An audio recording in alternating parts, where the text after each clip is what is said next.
అయోధ్యలో రామాలయం నిర్మించిన ఘనత ప్రధాని మోదీకే దక్కుతుందన్నారు ఈటెల రాజేందర్. హిందూ ధర్మం సంస్కృతిని కాపాడేందుకు అందరూ కృషి చేయాలన్నారు. సికింద్రాబాద్లోని మారేడుపల్లిలో సీతారామచంద్ర కళ్యాణ మహోత్సవంలో మల్కాజ్గిరి ఎంపీ అభ్యర్థి ఈటెల రాజేందర్ పాల్గొన్నారు.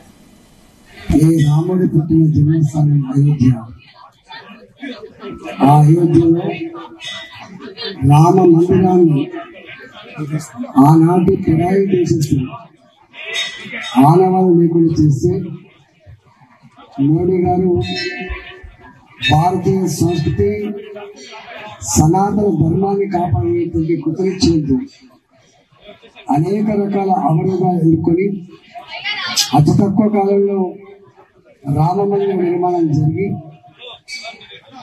దేశ ప్రజలందరూ చల్లగా ఉండాలని ప్రతి ఇంటికి అక్షింతలు పంపించి ఇవాళ మన ధర్మాన్ని కాపాడిన మహనీయుడు నరేంద్ర మోడీ గారు.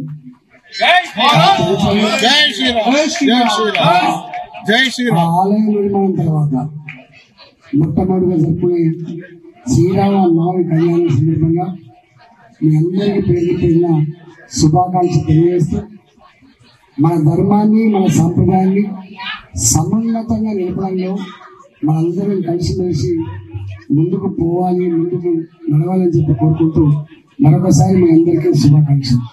నా పేరు ఈటెల రాజేందర్, ఇక్కడ పార్లమెంట్ అభ్యర్థి. మా అన్నగారు వంశీ తిలక్ గారు కంటోన్మెంట్ అభ్యర్థి. మీ ఆశీర్వాదం కోసం